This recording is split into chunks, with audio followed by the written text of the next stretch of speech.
마태복음 14장을 보겠습니다. 14장 53절.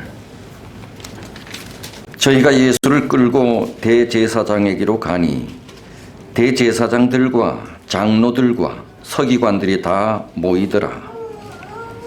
베드로가 예수를 멀찍이 쫓아 대제사장의 집들 안까지 들어가서 하속들과 함께 앉아 불을 쬐더라.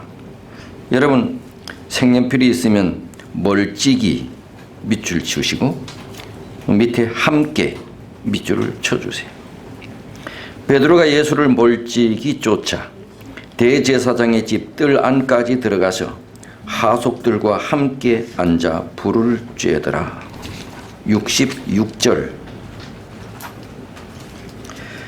베드로는 아래 뜰에 있더니 대제사장의 비자 하나가 와서 베드로의 불잼을 보고 주목하여 가로되 너도 나사렛 예수와 함께 있었도다 하거늘 베드로가 부인하여 가로되 나는 내 말하는 것이 무엇인지 알지도 못하고 깨닫지도 못하겠노라 하며 앞들로 나갈새 비자가 그를 보고 곁에 서 있는 자들에게 다시 이르되 이 사람은 그 당이라 하되 또 부인하더라. 조금 후에 곁에 서 있는 사람들이 다시 베드로에게 말하되 너는 갈릴리 사람이니 참으로 그 당이니라. 베드로가 저주하며 맹세하되 나는 너희의 말하는 이 사람을 알지 못하노라 하니 닭이 곧 두 번째 울더라.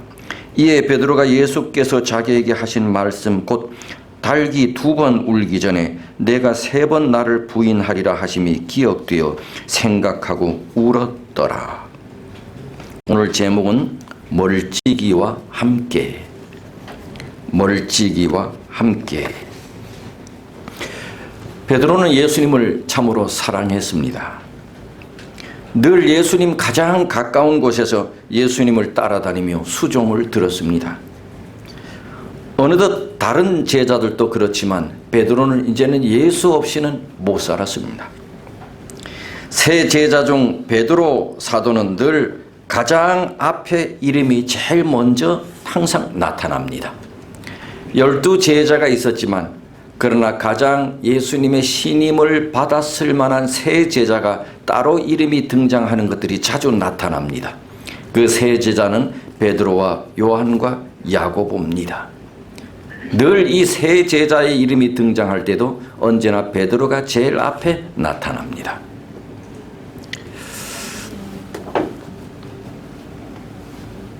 그런 베드로가 주님이 가장 위험한 순간에 도망가다가 돌아와서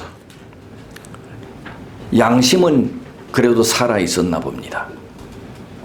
예수 없이는 못 살았던 베드로가 예수님이 가장 위험한 순간에 다다르자 내가 언제 예수 없이는 못 살았다 했냐 할 정도로 그는 도망갔습니다.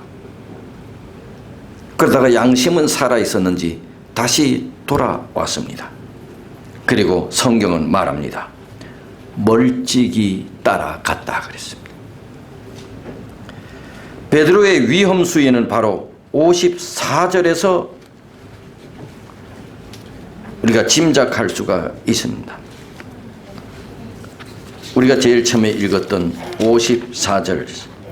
베드로가 예수님을 멀찍이 쫓아 베드로가 예수를 멀찍이 쫓아 대제사장의 집들 안까지 들어가서 하속들과 함께 앉아 불을 쬐더라. 바로 멀찍이와 함께라는 단어입니다. 이것은 원래 베드로의 모습이 아닙니다. 베드로가 예수를 멀찍이 쫓아갔대. 늘 베드로는 예수님 가장 가까운 곳에서 예수님을 수종 들었습니다. 언제나 예수님을 가장 가까운 곳에서 쫓았습니다. 멀찍이 예수님을 쫓아갔다고 하는 사실은 베드로의 원래 모습이 아닌 것입니다. 베드로는 이 순간에 주님과 가까이 하면 위험하다고 생각했던 것이지요. 그래도 도망가다가 양심은 있어서 돌아와서는 가능한 한 멀찍이 떨어져서 예수님을 따라갔대요. 그 멀찍이 떨어진 것이 안전하다고 생각했던 것이지요. 그러나 베드로가 몰랐던 사실이 하나 있었어요. 그것은 주님과 가까이 있으면 위험하다고 생각했는데 사실은 주님과 멀찍이 있으면 위험하다는 사실을 몰랐던 겁니다. 베드로에게 위기가 서서히 찾아왔습니다. 뱀처럼 살며시 사단이 찾아온 것입니다. 주님과 베드로가 멀찍이 떨어져 있는 그 틈을 비집고 사단이 찾아온 것입니다. 사단은 이 순간을 놓치지 않았지요. 그래서 베드로는 영적으로 처절하게 한순간에 무너져 버렸습니다. 실패했습니다. 그렇게 존경하고 공경하던 주님을 부인하고 배반하는 일을 서슴지 않고 해버린 것입니다. 벵겔 신학자는 말하기를 예수를 멀찍이 쫓아간 것은 용기와 공포의 중간이라 그랬습니다. 어떻게 보면 용기 있는 사람 같지만 어떻게 보면 비겁한 사람이라는 것이지요. 예수님 곁으로 갈 수도 있는 거리요, 도망칠 수도 있는 거리에 거기에 베드로가 있었던 겁니다. 그 결말이 뭐 그렇게 대수롭지 않게 결말이 나면 즉시 예수님 가까이 가서 예수님 내가 늘 주님 곁에 계셨다고 이렇게 이야기할 거고, 예수에 대한 결말이 안 좋게 나면 그 순간 바로 도망갈 수 있는 그 자리에 멀찍이 있었던 겁니다. 그것을 성경은 말하기를 마태복음 26장 58절에 이렇게 말합니다. 마태복음 26장 58절에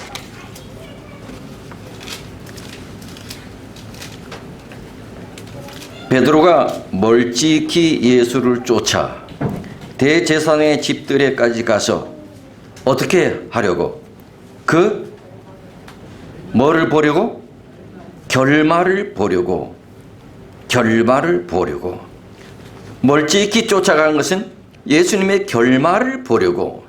이 말이 바로 그 말이에요. 아차 하면 달라붙고 아차 하면 도망가겠다.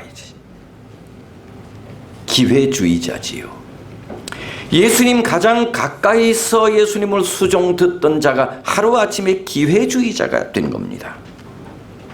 다시 말해 예수님을 통해서 자기의 유익이 있을 것 같으면 가까이 따라가 예수님의 내가 수제자라고 이야기할 거고, 또 예수님 때문에 자신에게 손해가 날 것 같은 느낌이 들면 언제라도 뒤로 도망가겠다고 하는 기회주의적인 자리, 멀찍이 예수님을 쫓았대. 오늘날 많은 사람이 예수를 믿으면서도 베드로 같은 사람들이 많습니다. 예수님을 가장 가까이 따라야 할 사람들이 세상에 나가 살면서 이 사람 저 사람 여기저기 눈치 보면서 비겁한 성도로 살아가는 사람들이 많습니다.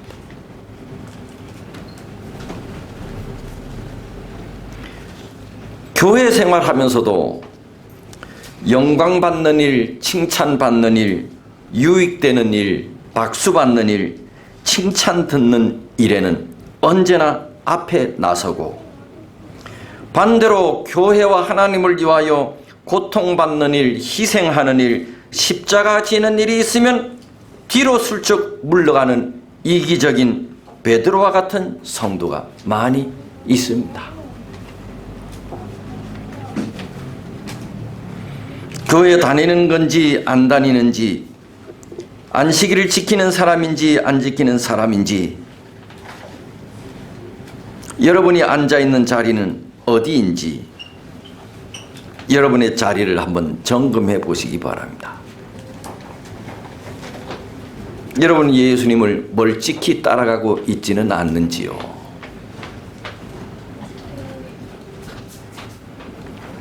헌신할 만하지만 반대로 버릴 만한 거리에서 예수님을 따라가지는 않는지요. 예수를 믿고 봉사를 해도 적당한 거리를 두고 멀찍이서 신앙생활을 하는 사람들이 많아 있어요. 안식일을 지켜도 오전과 오후가 달라요. 신앙생활을 해도 교회와 교회 밖이 달라요. 왜냐하면 여기는 그런 것이 뭐 별로 문제가 되지 않지만 조금 큰 교회는 말씀 듣는 것도 그래요. 멀찍이서 말씀 듣는 사람들이 많아. 저 제일 뒷자리에 앉아 늘. 나도 뒷자리에 많이 앉아봤어. 아니 난 목사하면서 늘 제일 뒷자리에 앉아. 내가 설교를 안 할 땐. 그리고 누가 오는지 이렇게 살펴요. 도장을 찍어요. 눈도장을. 그리고 처음 나온 사람이 누구인지 살피고. 근데 뒷자리에 앉아 있으면요, 앞에서 말하는데 집중이 안 돼요. 뒤에서 문 여는 소리, 뒤에서 안내하는 사람이 아유 집사람 오랜만에 와서, 그러면 누군지 봐야 돼. 안 보고는 궁금해서 못 살아. 근데 앞에 앉는 사람은 그 신경 안 써. 안 들리니까. 문 여는 소리 신경 써야지요. 뒤에서 뭐 소리 들리는 거 신경 써야지요. 집중이 안 돼. 앞에 앉는 것과 뒤에 앉는 것 은혜가 달라.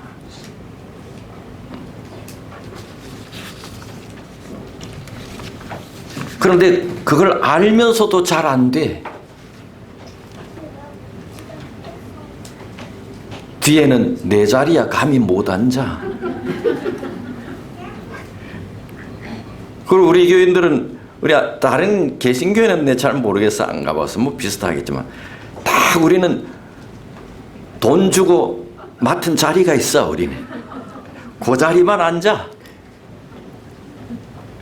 그죠? 네. 그 왜 그 자리만 앉냐 그러면, 이게 원래 안교반, 이게 내 자리야. 뭐 화요일 금요일에 안교반이 어디 있어.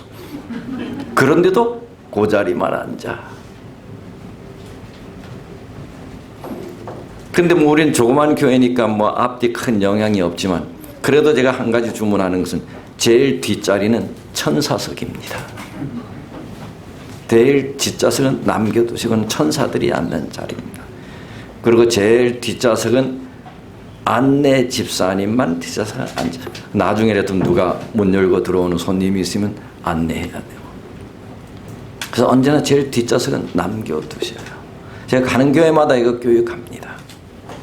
제일 뒷좌석은 남겨두세요. 그는 천사석이에요. 그리고 거기는 안내하는 분 한 분만 앉아 계시고. 그래도 초신자가 오면 뒷좌석에 앉히는 게 좋을까요? 중간석에 앉히는 게 좋을까요? 제일 앞좌석에 앉히는 게 좋을까요? 네. 물론 예배가 시작되고 그 후에 들어오는 분들은 뒤에 앉혀야 됩니다. 천사석에. 그분이 천사니까. 그런데 시간이 여기 있을 때 초신자가 오면, 여러분 제일 앞에는 굉장히 부담스러워해. 우리도 부담스러워하잖아. 그런데 초신자도 부담스러워해. 중간쯤에 앉히셔. 그리고 저처럼 인상이 좋고 아주 자비롭게 생긴 분 옆에 앉혀야 해요. 제가 이제 학교 시절에 숙제가 있었습니다. 큰 대형교회 방문하는 것입니다. 이거는 신학과 들어가면 모든 신학과생들이 그걸 숙제로 할 겁니다, 아마. 우리 이제 노장팀 한 6사람이, 우리가 노장팀이 있었어요. 같이 어느 일요일 날 이제 갔습니다. 여러 교회를 방문하는데 하나 느낀 것이 있습니다. 한 대형 교회를 갔는데 일찍 갔어. 이상한 광경이 눈에 들어왔어. 그 교회는 교회 마당이 운동장만 해. 근데 그 운동장에 줄을 쫙 끝까지 쓴 거야. 이상하다. 그래서 물어봤습니다. 여기서 뭐 하세요? 그랬더니 예배 참석하려고 기다리고 있다는 것입니다. 그 개신교회, 대형교회는 몇 프로 보잖아요. 9시에서 10시, 그 다음에 10시에서 11시. 그런데 가장 피크 타임이 몇 시냐? 11시입니다. 그럼 우리가 이제 11시 훨씬 전에 갔어. 근데 쫙 서 있는 거야. 그런데 좀 하다 보니 그 앞에 드린 예배가 딱 끝났어. 딱 나오는데 줄 서 있는 사람들이 그냥 쫙 들어가. 그런데 저 앞에서 끊겼어. 그 우린 1시간을 또 거기서 기다려야 돼. 근데 보니 여러 사람들이 본당 교회를 안 가고 옆으로 막 여러 사람들이 이렇게 가. 그래서 어디로 가나 따라가 봤어. 뭔 샘문이 있나 하고 따라가 봤더니 그 큰 교회니까 한쪽에 이렇게 이 강당 비슷한 이만한 이 교실이 있어. 근데 거기를 다 들어가. 한 6, 70명이 모일 만한 요만한 거. 근데 뭐나 했더니 이 사람들은 오래 기다리지 못할 사람들이야. 여기 대형 스크린이 있어서 그 담임 당회장이 말씀하는 그 설교를 이 대형 스크린으로 내보내는 거야. 이거 듣고 들으려고 여기를 모이는 거야. 그 이 사람들은 그 다음 예배, 본 예배에 참석을 안 하고 이것만 듣고 이제 갈 사람들이지. 이 바쁜 사람들이지. 거기서 우리가 이제 예배를 드리고 그 다음에 한 30분 지나서 얼른 밖으로 나갔어. 왜? 다음 본 예배를, 본 게임에 이제 우리가 예배 드리려고 곧 줄 또 서 있었지. 그랬더니 앞에 예배가 끝나고 그 다음 사람들이 다 가는데 우리 얼마 뒤에서 끊겼어. 우리가 올라갔어. 우리 뒤에 우리가 끊기니까요. 1층에 자리가 없어. 우리는 2층으로 갔어. 그런데요, 줄 서 있다 들어가는데 그 사람들이 본당 앞에서 그냥 막 가는 거야. 그 어디로 가나 했더니 제일 앞에 앉으려고요. 제일 앞에. 차례차례 앉는데 먼저 온 사람들이 뒤에 앉는 사람이 없어. 다 앞에 앉으려고. 그 우리가 2층 올라갔는데 1층이 꽉 찼어. 예배를 드리는데 눈알 돌아가는 소리도 안 들려. 그리고 예배 끝나고 우리가 나오는데 그 운동장에 줄이 또 섰어. 야, 우리 교회는 진리는 맞지만은 배워야 할 점들이 많아. 잘 앞에 앉으려고. 야, 학교 다닐 때도 보통 앞에 앉는 사람이 공부 잘해. 예외는 있어. 저처럼 뒤에 앉아도 공부 잘하는 사람이 있긴 해.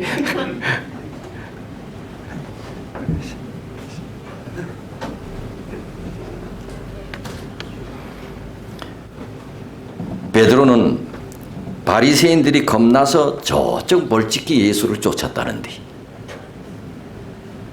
우리는 뭐가 무서워서 화끈하게 예수님 가장 가까이에서 신앙생활을 하지 못하나?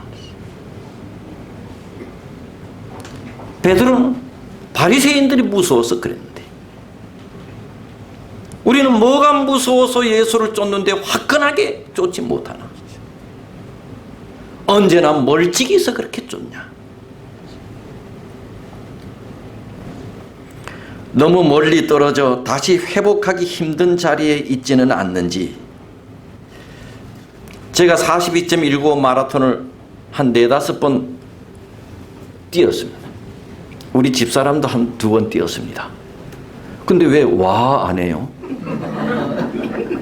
아니 다른 데서는 다 하는데 왜 여러분들 와 안 하지? 이래야 돼. 그런데 있지요, 이래 탁 뛰다가 무리가 있어. 자기가 뛰면 그 뛰는 무리가 있어요.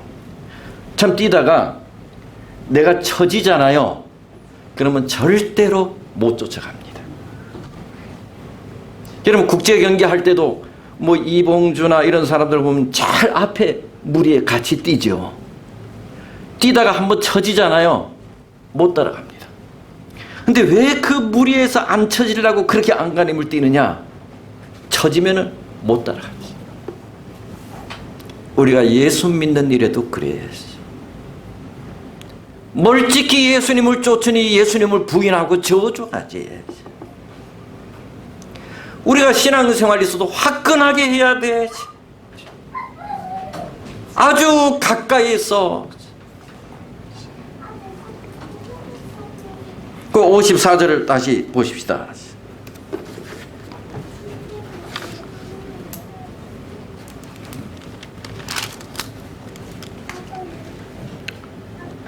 그들이 멀찍이 떨어져서 베드로가 누구와 함께 앉았대요? 누구와 함께 앉았대요? 하속들과 함께 앉았대요. 주님과 함께 있어야 할 베드로가 멀찍이 거리를 두고 누구와 함께? 하속들과 함께 있었대요. 하속들이 누구나요? 주님의 대적들의 사람들이잖아요. 예수님과 멀찍이 쫓아오니 예수님을 대적하는 사람들과 함께 앉았대요. 대제사장 원수의 똘마니들과 함께 거기 있었대. 예수님과 함께 있어야 할 베드로가 예수님과 멀찍이 떨어져 있으니 예수님을 대적하는 대제사장의 똘마니들과 함께 앉았대.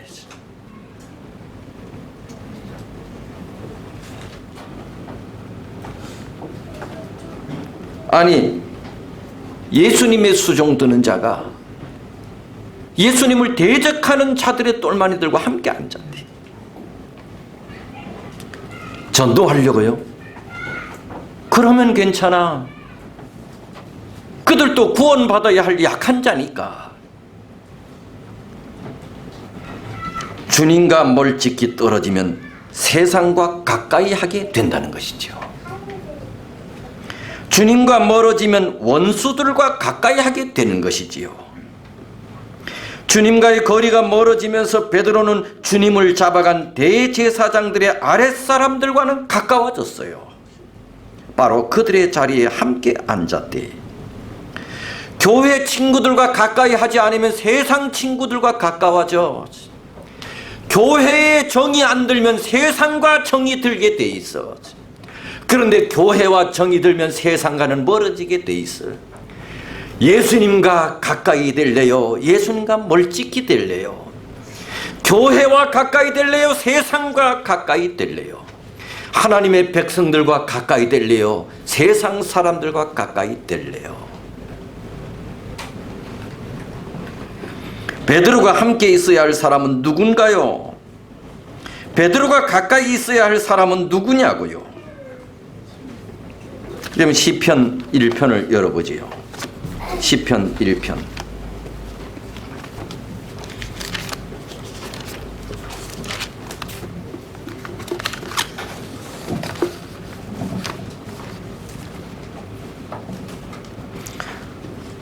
복 있는 사람은 악인의 꾀를 쫓지 아니하며 죄인의 길에 서지 아니하며 오만한 자의 자리에 앉지 아니하고.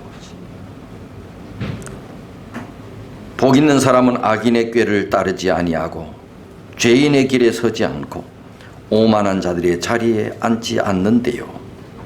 그런데 베드로는 예수님을 대적하는 대제사장의 수하들과 함께 앉아 있어. 여러분, 주님께서 제자들을 선택하신 이유를 마가복음 3장에 이렇게 기록했어요. 마가복음 3장. 예수님께서 12 제자들을 부르신 이유를 마가복음 3장 14절. 다 같이 읽어보겠습니다. 시작. 이에 12를 세우셨으니 이는 자기와 함께 있게 하시고 또 보내사 전도도 하며 귀신을 쫓는 권세도 있게 하려 하심이니라. 예수님께서 12 제자를 부르신 이는 뭐래요? 자기와 함께 있게 하려고 불렀대요. 그렇습니다. 주님은 제자들과 함께 있으려고 그들을 부르셨어요.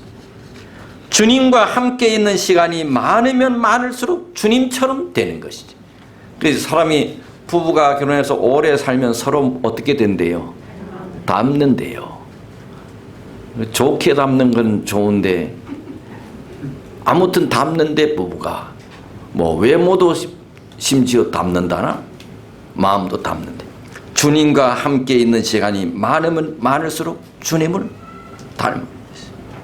그런데 지금 베드로는 주님과는 멀찍이 거리를 두고 누구와 함께 앉아 있어요? 주님의 대적들과 함께 앉아 있어요.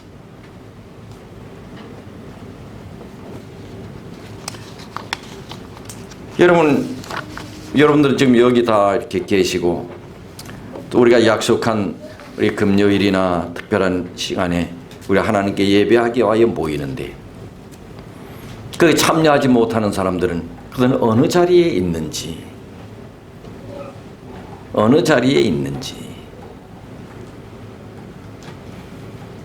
누구와 함께 있는지. 그런데 주님의 대적들 그 아랫사람들과 함께 앉아서 베드로가 뭘 했나요? 54절 베드로가 뭘 했나요? 54절 함께 앉아서 뭐 했대요? 불을 쬐대요. 그곳의 밤은 춥습니다. 밤새 산에서 추웠던 베드로가 몸도 춥고 마음도 몹시 추운 베드로는 주님의 대적의 아랫사람들과 함께 앉아서 불을 쬐는 혜택을 누리고 있어. 그렇습니다. 때로는 주님이 아닌 세상과 함께 있으면 불을 쬐는 행운을 누리기도 합니다. 주님을 멀리하고 세상과 가까이 하면 불을 쬐는 혜택을 누리기도 합니다. 그런 경험 때문에 주님이 아닌 세상과 함께 앉으려고 하는 사람들이 많이 있습니다.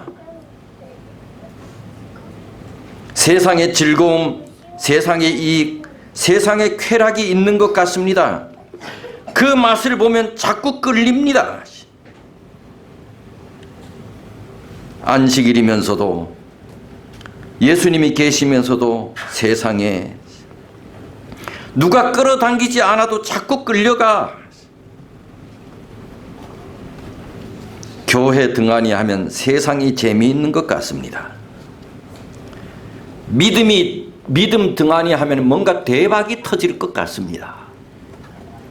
예수님 때문에 아무것도 안 되는 것 같습니다. 마치 교회 남자 아니면 멋있는 남자들이 넘치는 것 같습니다. 교회 남자들은 너무 째째한 것 같습니다. 세상 밖의 남자들은 너무 멋있는 것 같아.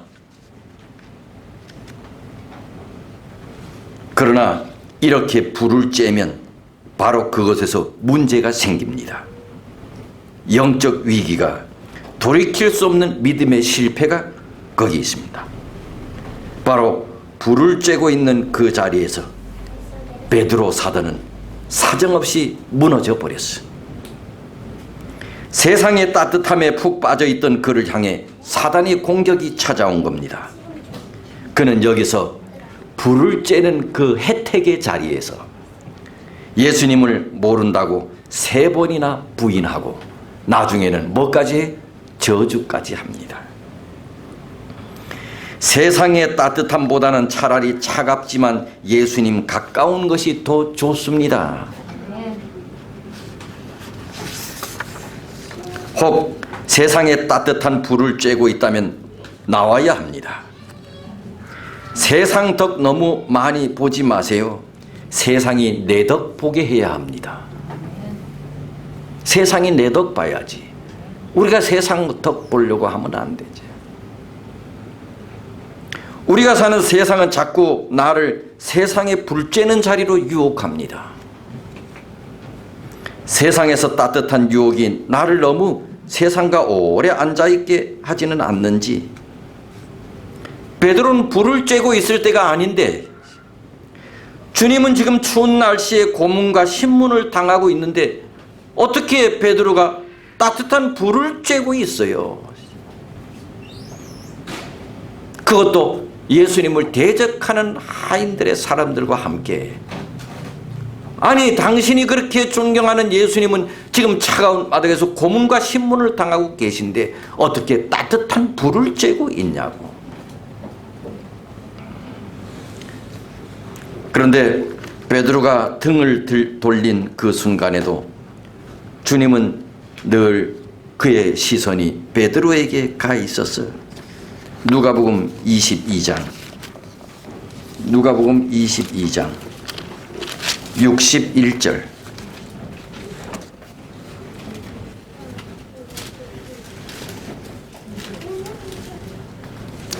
시작. 주께서 돌이켜 베드로를 보시니 베드로가 주의 말씀 곧 오늘 닭 울기 전에 내가 3번 나를 부인하리라 하심이 생각났다. 베드로가 예수님을 등지고 있는 그 순간에도 주님은 늘 베드로를 보고 계셨대.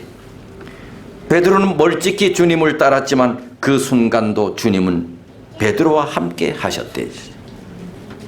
베드로가 주님께 등을 돌린 그때에도 주님은 베드로와 함께 하셨대. 베드로가 주님께 등을 돌린 순간에도 예수님의 마음은 베드로에게 있었대. 같은 숫자 돌림이지만 이런 면이 예수와 석수가 달라. 나는 이런 사람 찍는데 우리는 이런 사람 찍히잖아요. 제가 좋을 때 그렇게 간도 빼줄 것처럼 하더니 우린 찍히잖아. 나 같은 베드로는 찍혔어. 그런데 예수님은 안 그랬대. 예수님은 그 순간에도 동정어린 마음으로 베드로를 바라보고 계셨대. 이게 예수와 석수가 달라. 요한복음 1장 14절에는 말씀이 육신이 되어 우리 가운데 거하심에, 주님은 우리와 함께 하시기 위해 육신이 되셨어요. 따라서 예수님은 우리와 함께 하시기 원하시. 그래서 그분 이름이 임마누엘. 주님이 우리와 함께 계시다. 주님은 우리와 함께 계시기 위해서 오셨어요. 그런데 주님이 멀찍이 쫓아 베드로가 갔으니 예수님이 얼마나 서운하셨겠어. 하나님께서 사람에게 주신 최고의 복이 뭡니까? 임마누엘입니다. 하나님이 우리와 함께 하시는 겁니다. 많은 사람에 대한 하나님의 격려, 내가 너와 함께 하겠다는 겁니다. 하나님은 변함없이 나와 함께 하시는데 내가 하나님보다는 세상과 더 가까워지려고 하는 것이 문제입니다. 내가 주님을 멀리하는 그 순간에도 예수님은 나와 함께 계시기를 원하십니다. 천국이 뭡니까? 천국은 우리가 이 세상 떠나서 하나님과 함께 있는 곳입니다. 그렇다면 주님을 멀리한 채 주님을 모른다고 부인하고 있는 베드로의 마음은 그야말로 지옥입니다. 예수님과 함께 있는 곳이 지옥이라면, 예수님 멀찍이 쫓아 있는 베드로의 마음은 예수님과 함께 있는 것이 천국이라면, 예수님 멀찍이 쫓아간 베드로의 마음은 지옥인 것입니다. 배가 고파도 길이 험해도 주님과 가까이 함께하면 천국의 삶을 누릴 수가 있습니다. 여러분의 삶이 매일 천국이기를 바랍니다. 말씀을 마치겠습니다.